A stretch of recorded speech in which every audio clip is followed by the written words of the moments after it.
Ya. Con la 7. Ok.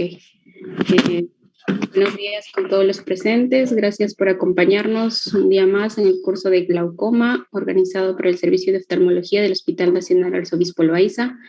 El día de hoy tenemos el tema de embriología y anatomía del nervio óptico a cargo del doctor Lido Soto Cáceres, médico residente de primer año de nuestro hospital. Él realizó su pregrado en la Universidad Peruana Los Andes de Huancayo y actualmente está realizando la especialidad por la Universidad Nacional Mayor de San Marcos. Lido, puedes empezar tu ponencia. Recording in progress. Bueno, primeramente buenos días a todos los que están presentes hoy día. Hoy día me ha tocado exponer el tema de embriología y anatomía del nervio óptico. Como sabemos, en la actualidad está tomando mucho realce lo que es el estudio de la embriología y de los genes, ¿no? Porque todo esto se está viendo que muchas de las enfermedades se pueden evitar si uno va a evitar que esto llegue a producir un problema en los genes, ¿no? Entonces, como introducción, tenemos estudios experimentales realizados en las últimas décadas, han revolucionado nuestro conocimiento sobre el desarrollo ocular. La clásica teoría de las capas germinativas, que indicaba que el epitelio corneal de la retina y los componentes neurales de la capa uveal procedían del ectodermo y de los restos de estructuras del mesodermo. Todo esto se está ahondando el conocimiento y están tratando de entender más. Entonces, con el objetivo que en la actualidad se ha visto ya muchos cambios y se está tratando de ver, en el caso, por ejemplo, del nervio óptico, es el estudio de las fibras nerviosas, ¿no? Los cambios que hay para poder evaluar el caso de las enfermedades como el glaucoma y poder evitar o tratar a tiempo antes de que el prosencéfalo al comienzo de la 4ª semana se va a formar hasta la maduración de los diversos componentes del ojo en la vida fetal, que influye en la diferenciación final y especialización funcional del ojo adulto. Se enfatiza la contribución del ectodermo neural, el ectodermo de la superficie y el mesénquima periocular a la configuración final del ojo adulto y de los tejidos circundantes de la cabeza. Empezamos a estudiar lo que son las fases precoces las fases precoces del desarrollo del embrionario humano, y acá tenemos desde el tema del primer día, ¿no?, que se va a dar, y la fecundación en las primeras divisiones celulares hasta la fase de la morna, que esto va a ser hasta el segundo día. Después tenemos los blastocitos seccionados. Acá tenemos el blastocito que va a estar seccionado, se ve acá en la foto, en el aumento. Se ha formado ya una cavidad llena de líquido. Esto formará el embrión en la zona más oscura, que está acá, en esta zona. Y esto más adelante va a ser la placenta, ¿no? El 8º día tenemos las células formadoras del embrión. Vamos a diferenciar lo que es el epiblasto y el hipoblasto.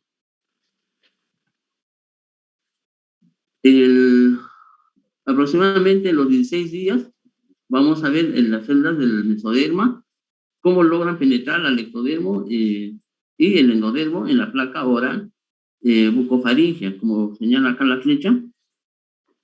Los movimientos, también vamos a ver los movimientos de la gastrulación que llevan a esto a la capa superior. También vamos a diferenciar lo que es el epiblasto, el neuroblasto y lo que es el ectodermo cutáneo. A través de esta estría primitiva se va haciendo un espacio virtual entre las dos capas para formar la capa germinativa media del mesodermo. En esta fase el primorio cardíaco también va a tener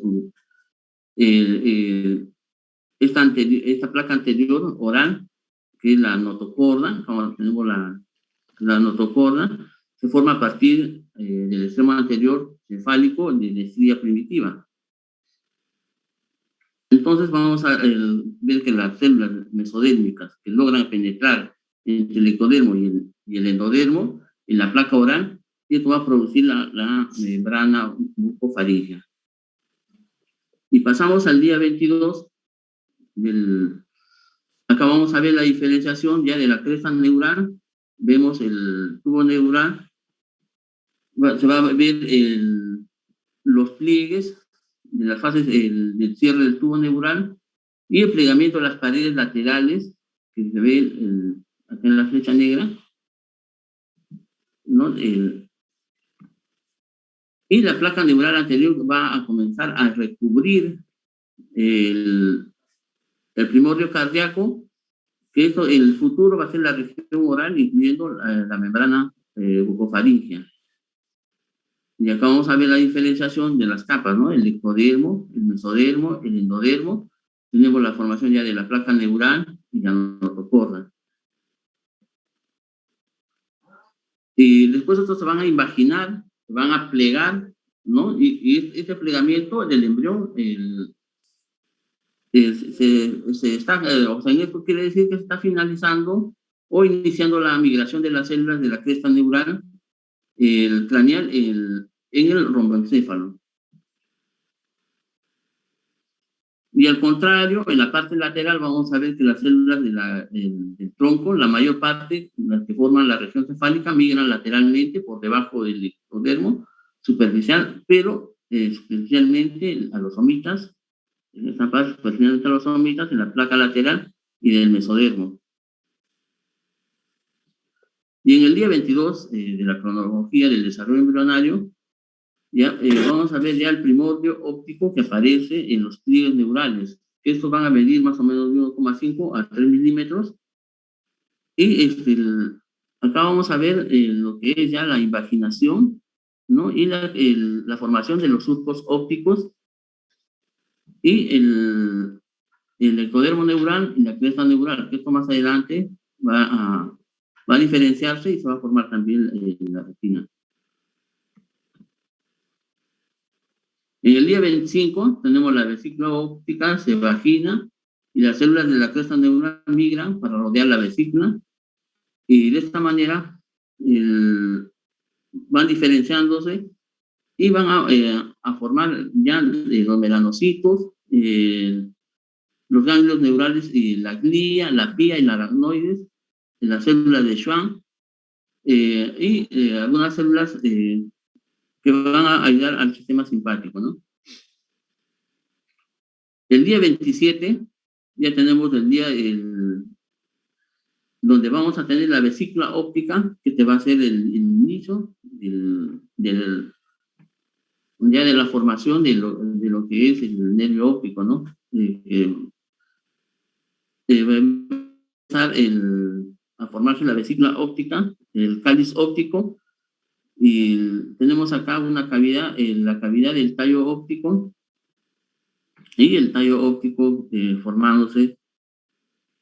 En esta figura también podemos ver, ¿no? Que se ha formado la vesícula, que se ha seccionado de una forma para ver, y la coda del cristalino, ¿no?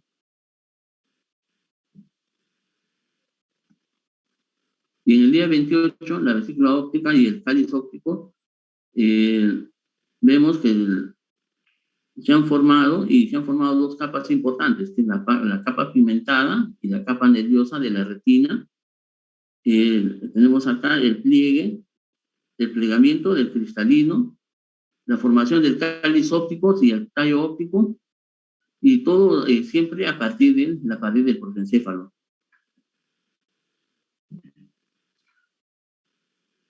Entonces, la vesícula induce a la formación del placoda cristalino. Como acá vemos en la figura, como va a decir, del día 24 al día 28, se forma la vesícula óptica, y acá tenemos el ectodermo superficial, y esto va a inducir a que se forme lo que es la placoda de cristalino, como se ve en el gráfico, ¿no? Esto en esos días, del día 24 hasta el día 28. El día 29 tenemos la vesícula óptica y el cáliz óptico, se han seccionado parcialmente y vemos ya que se forma la vesícula del cristalino, ¿no? Y acá se ve algo que empieza a tener ya por el surco los vasos, la formación la formación de los vasos cialoideos que van a empezar a irrigar lo que es a la vesícula del cristalino, ¿no? Tenemos la copa óptica. Y del día 35 a 37 ya se forma, ya se ve que la vesícula del cristalino está mucho más irrigada por los vasos hialoideos, hay mucha más concentración sanguínea. El día, acá tenemos el día 37, que tenemos ya el tamaño va a ser de 8 a 11 milímetros. Ya vamos a ver ya algunos cambios y acá vamos a ver ya lo que es el futuro del epitelio pigmentario de la retina. También vamos a ver lo que es el futuro del epitelio corneal y tenemos acá lo que es el cristalino, ¿no?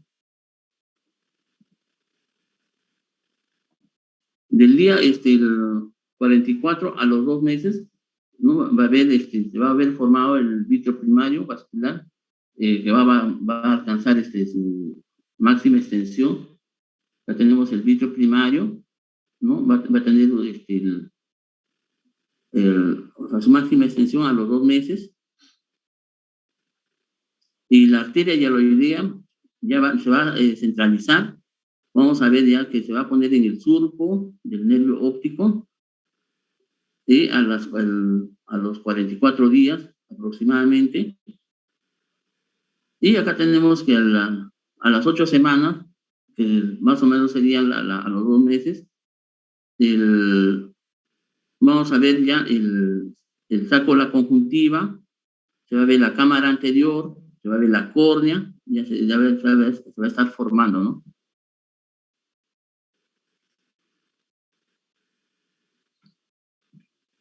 De los 3 a 4 meses, los vasos hialoideos se atrofian y atraviesan el centro del nervio óptico. Este es donde ya los vasos hialoideos van a empezar a atrofiarse y se van a separar, ¿no? Y estos van a formar la arteria hialoidea y la arteria y vena retiniana, ¿no? Esto es lo importante de 3 a 4 meses.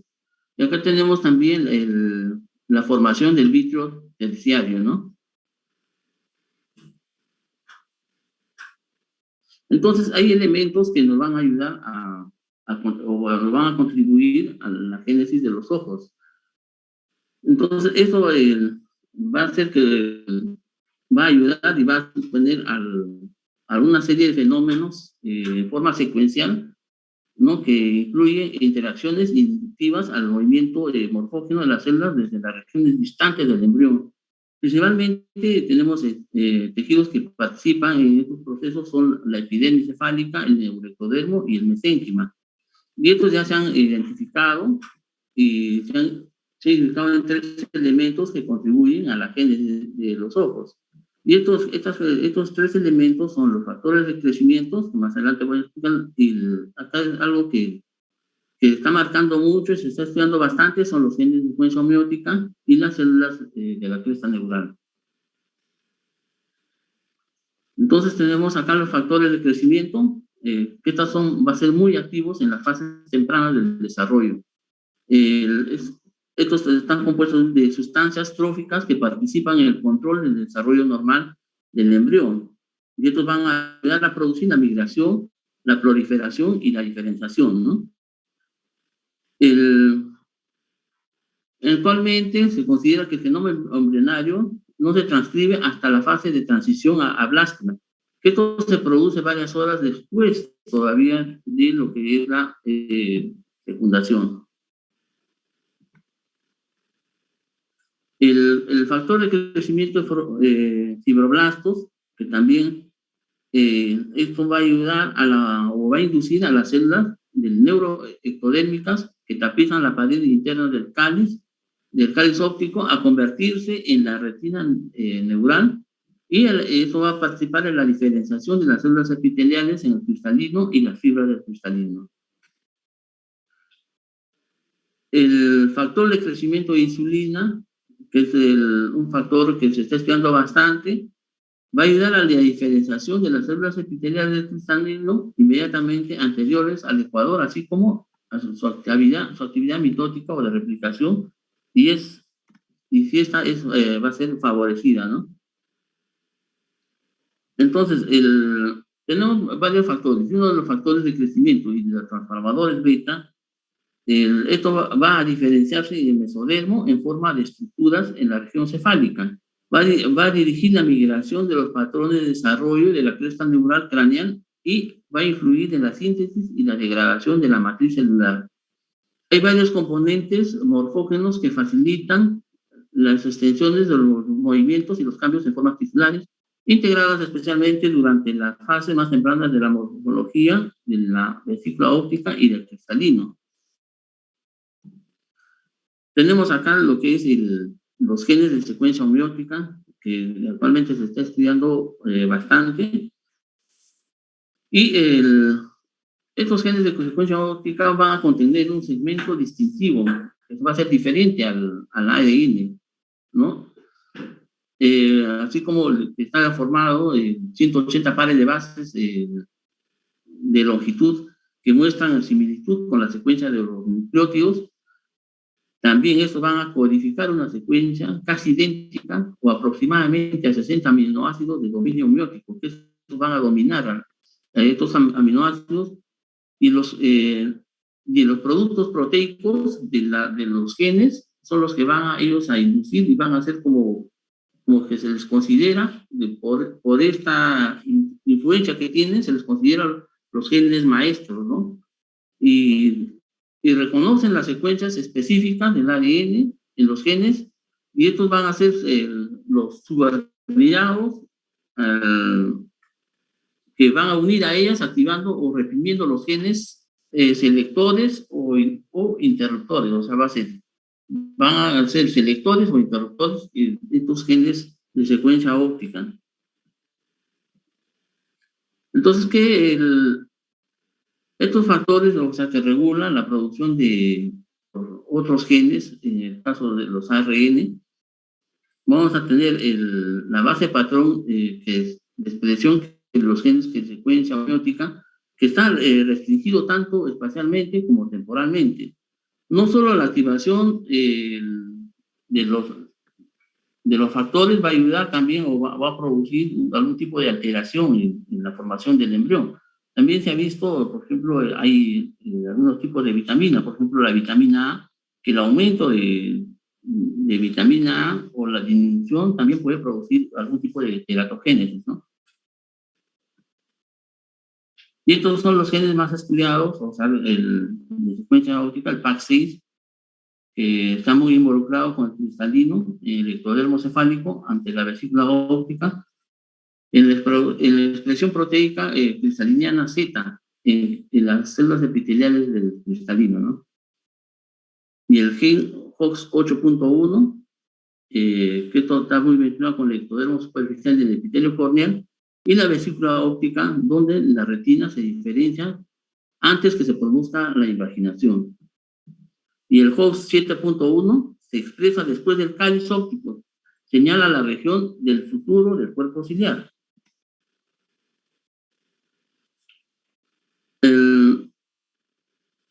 Y el otro, el estudio que se está haciendo más es en las células de la cresta neural, que también se está teniendo mucha importancia, donde la mayoría de células mesenquimatosas provienen de la cresta neural.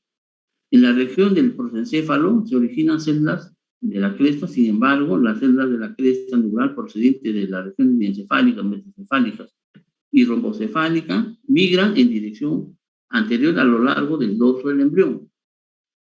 Las células de la cresta neural contribuyen en forma importante a los componentes del tejido conectivo y del ojo y la órbita. Aquí tenemos lo que son los derivados de los tejidos embrionarios, como el ectodermo, el neuroectodermo, En el neurotodermo tenemos lo que vamos justamente a explicar más adelante, la retina neurosensorial, el nervio óptico, los axones, la glía, las células de la cresta neural, la vaina meninge del nervio óptico y las células de Schwann y los nervios ciliares.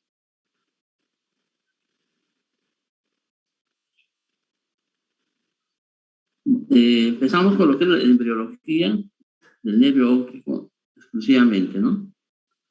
Entonces, el nervio óptico se desarrolla a partir del tallo óptico. O sea, vamos a hablar de unas generalidades muchas veces, ¿no? Pero acá vamos a hablar solamente del nervio óptico, ¿no? Se desarrolla a partir del tallo óptico. Las conexiones se originan entre la vesícula óptica y el prosencéfalo. Inicialmente, va a abarcar en zonas internas de la célula neuroectodérmicas. Y acá tenemos lo que es la formación, ¿no? Del tallo óptico, el cáliz óptico y el prosencéfalo.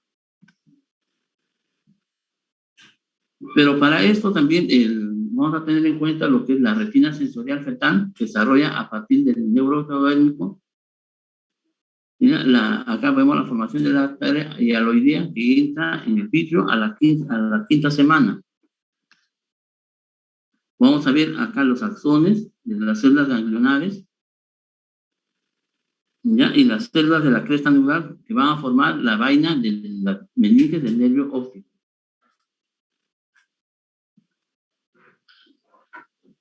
Y a la sexta semana vamos a ver la vaporización y que le genera las fibras de las células ganglionares.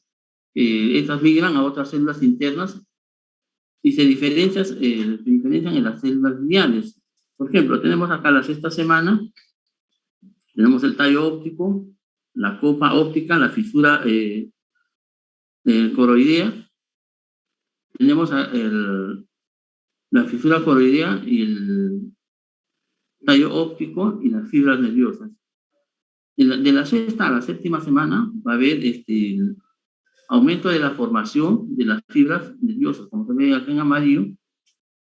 En una semana se van a formar, y se va a formar lo que es la capa externa y la capa interna del tallo óptico, como se ve acá en la figura. Entonces, de la sexta a la séptima semana va a haber una gran transición o la parte del nervio óptico se va a empezar a formar con mayor énfasis, ¿no?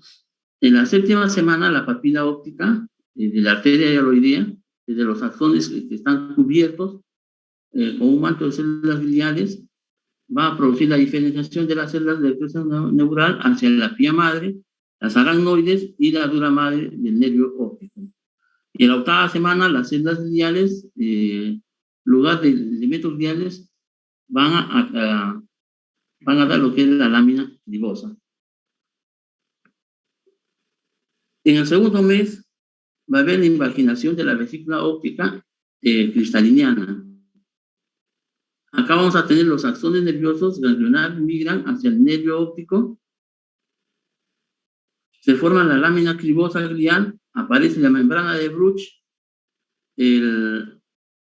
A su vez vamos a ver la regulación de los ejes de la copa óptica y del tallo óptico. Esto va a estar mediada por el PAC6 y el PAC2, como se muestra acá en la figura. Estos factores de transcripción, además del VAX1, la familia de los factores de transcripción homeótica y el VAX2, estos en particular van a pronunciarse y en donde el VAX1 se expresa el tallo óptico y el patrón naso temporal. El patrón naso temporal está regulado por factores de transcripción de FOXD1 y el FOXG1. Como muestran acá en la figura, ¿no? El número de axones van a aumentar rápidamente en la 10ª y 12ª semanas, ¿no? De 1,9 millones de fibras en el nervio óptico van a aumentar a 3,7 millones a las 16 semanas. Posteriormente, la destrucción de los axones va a hacer que las fibras disminuyan aproximadamente a 1,1 millones, que esto se va a estabilizar más o menos a las 33 semanas. La pérdida de los axones más adelante se van a dar por degeneración de las células ganglionares de la retina fetal. A medida que los axones crecen, hacen que el cuerpo genicular lateral se produzca un cruzamiento parcial del quiasma óptico. Las células localizadas en línea media del quiasma óptico se expresan ciertas moléculas repulsivas o inhibidoras que proporcionan una señal de guía que actúa especialmente sobre los axones y envía proyecciones ipsilaterales. La mielinización del quiasma durante la 7ª semana de gestación progresa hacia el ojo y los detiene la lámina clivosa, aproximadamente un mes después del nacimiento. La mielinización habitual se interrumpe en la lámina, aunque ocasionalmente se continúa a través de la lámina clivosa del nervio hasta la retina. El crecimiento óptico y de la papila óptica. Algunos fetos muestran a la 8ª semana reacción a la luz, ¿no? Pero se dice que a los 5 meses el 50% ya de fetos producen una cierta reacción a la luz, ¿no? Y el 75% al nacimiento, y al año después del nacimiento, el 95%, ¿no? Ya tienen reacción a la luz, o sea que ya pueden percibir, ¿no? Comenzamos lo que es la anatomía del nervio óptico. En este caso, vamos a ver aquí la cabeza del nervio óptico, la vena retiniana, la arteria retiniana. Tenemos lo que es la coroides, la esclerótica. Entonces, de esta forma va a ser las ramas colaterales, ¿no? Ya se han centralizado. Tenemos acá la papila óptica, la región prelaminar, que vamos a hablar más adelante. Acá tenemos lo que es la lámina clivosa, las arterias ciliares y la arteria central de la retina, ¿no?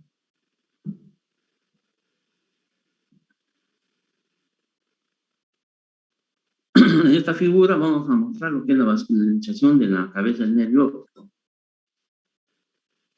Entonces, en esta vamos a tener, para esta vascularización, vamos a tener dos porciones, una retrolaminar y una prelaminar. En la retrolaminar, vamos a empezar lo que es la vascularización del pía madre, que va a vascularizar al nervio óptico. Las arterias ciliares cortas posteriores recurrentes, acá tenemos las arterias ciliares cortas, las arterias recurrentes, las arterias longitudinales del pía madre, vamos a acá, como dice acá, y los vasos largos del pía madre, también estos vasos largos del pía madre, la rama de la arteria central de la retina, de la arteria central de la retina va a haber una ramita que va a inervar el nervio óptico, las arterias cortas posteriores de la esclera, eso está en la parte de acá, en la parte aquí, de la esclera, y después la otra región prelaminar, que es una rama de la arteria ciliar posterior que entra en el nervio. La vascularización coroidea ocasional, como acá tenemos la 8, va a haber una vascularización a la coroides en forma ocasional. La anastomosis coriocapilar, epipapilar y peripapilar de la arteria central de la retina. Tenemos acá. Las ramas del epipapilar, peripapilar de la arteria central de la retina que anastomosan la lámina, que anastomosan la prelaminar de esta zona.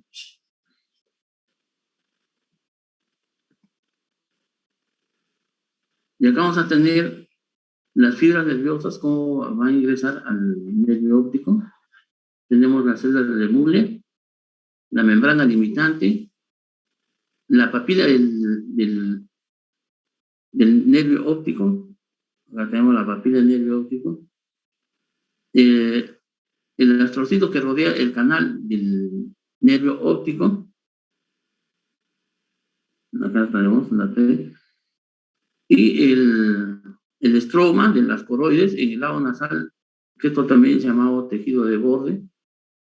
Las terminaciones de la retina que están divididas aproximadamente en 1000 fascículos por los astrocitos.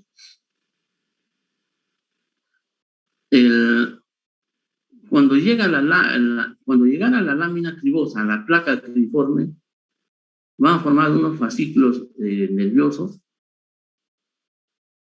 y los astrocitos que rodean y están separados en sí en tejido conectivo, ¿no? Entonces, vamos a tener diferencias regionales del nervio óptico. En este caso, vamos a tener uno va a ser el segmento intraocular, intraorbitario, intracanicular y intracraneal. Dentro del segmento intraocular vamos a tener que esta va a tener una longitud de 1 milímetro y va a estar vascularizado por las arteriolas retinianas. Y va a estar formada por la papila óptica, por un segmento prelaminar y otro segmento laminar.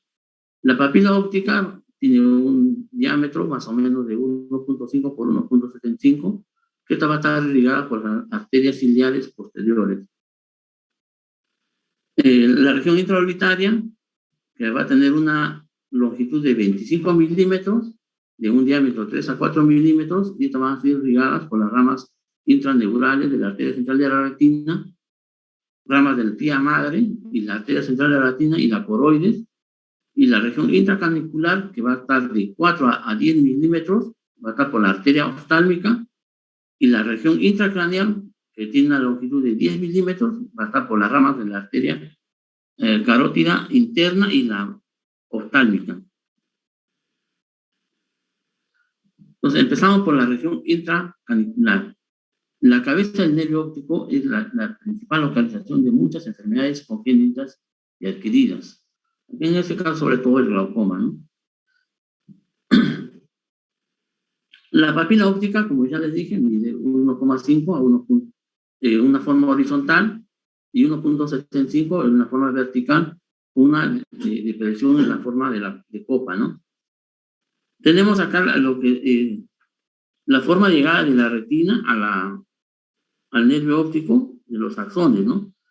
Entonces, a medida que los axones no mielinizados de las células ganglionares entran en la cabeza del nervio, conservan su organización retinotópica, que es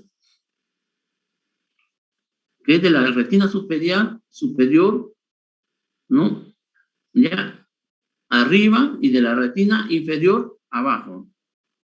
Entonces, estas fibras van a estar formadas por la arteria temporal. O sea, las fibras van a ser de la arteria temporal, se van a localizar en la zona lateral del nervio óptico. Y las fibras de la zona nasal se van a localizar en la zona medial del nervio óptico. Y las fibras que provenientes de las células maculares, ¿no? Estas se van a localizar lateralmente, que eso representa más o menos 1/3 del total de fibras del nervio óptico. Las fibras peripapilares, estas se van a localizar centralmente en la cabeza del nervio óptico. Como tenemos acá en la figura, ¿no? Esta es la formación de las fibras, cómo van a ir y formar en la cabeza del nervio óptico, cómo se van a ir localizando. En el área prelaminar, como mostramos acá en la foto, tenemos los axones de las células ganglionares que entran en la cabeza del nervio tienen un soporte que se llama cesta de Mimbre. Y en la cabeza del nervio no hay células de Müller ni astrocitos. Forman una membrana limitante interna que cubre la superficie del nervio óptico. La lesión en esta zona pierde axones y gliales de soporte. Y esta pérdida de estos gliales de soporte va a producir un aumento patológico en la excavación de la copa óptica, y esto va a producir pues signos objetivos del daño, cuando hay daños por glaucoma, ¿no? En el área labial vamos a tener la lámina cribosa, que está formada por aproximadamente 10 placas de tejido conectivo, que estas van a estar integradas por la esclerótica, cuyos poros dejan de pasar los haces a los axones. Esos van a estar formados también por una lámina de colágeno de tipo 1 y tipo 3.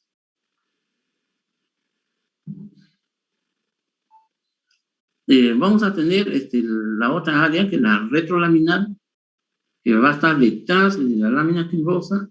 El nervio óptico va a aumentar de tamaño, como vemos acá, en esta parte, aumenta de tamaño 3 milímetros de diámetro, como consecuencia de la mielinización de las fibras nerviosas y presencia de las vainas meningias circundantes, como son de la pía madre, aracnoides y la dura madre.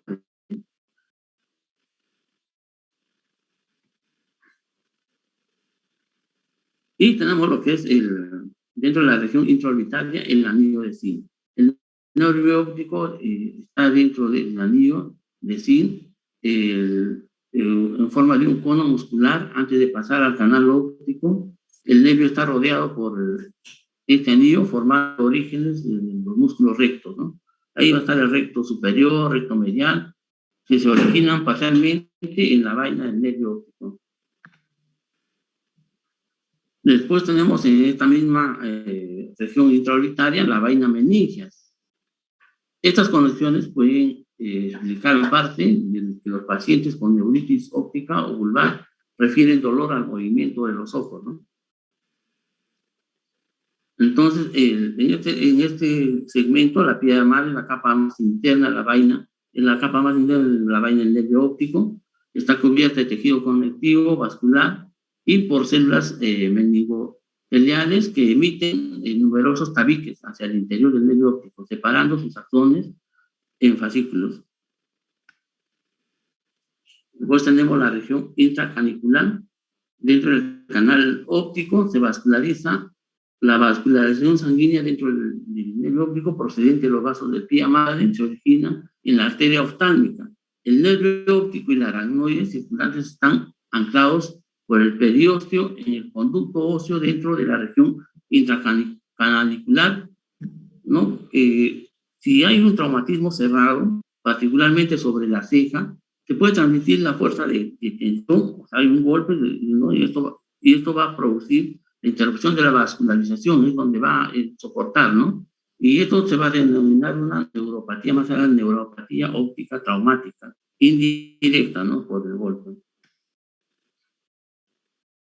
En la región intracraneal tenemos la última región. Después de pasar a través de los canales ópticos, dos nervios ópticos discurren por encima de la arteria oftálmica, por encima y mediales a la arteria carótida interna, y las arterias cerebrales anteriores cruzan por encima de los nervios ópticos y están conectadas entre sí por la arteria comunicante anterior, que completa la región anterior del polígono de Willis. Ahí termina la exposición. No sé si hay alguna pregunta. Muchas gracias, Lido. Sí, de momento no tenemos algún comentario o alguna pregunta en el chat. Doctor Barriga, ¿algún comentario sobre la presentación de Lido? Sí, gracias, Lido. En realidad, tanta información ha superado tu capacidad de síntesis, Lido. La presentación pudo ser más corta porque te empezaste hablando de muchas cosas que no tenían nada que ver con el tema de ahora, pero supongo que tuviste la intención de ligarlo, pero no se ha logrado como quisiéramos, ¿no? Pero acá lo importante es tener en cuenta que la formación del nervio óptico es un hecho, yo diría, casi circunstancial en la formación del globo ocular desde el punto de vista embriológico, ¿no? Pocas veces mencionan muchas de las cosas que has dicho ahora cuando se estudia la embriología del globo ocular. Lo que pasa es que nos enfrascamos en el cristalino, en los párpados, en la misma retina, y pareciera, ¿no?, que la formación del nervio óptico es algo que tiene que ocurrir de todas maneras por esa conexión que se establece entre el ojo y el diencéfalo. En parte es así, pero ya ustedes ven que es muy compleja, ¿no? Sobre todo tratar de imaginar cómo se puede establecer ese ordenamiento retinotópico que debe seguir no solo hasta el cuerpo geniculado lateral, esto debe continuar hasta la corteza cerebral occipital.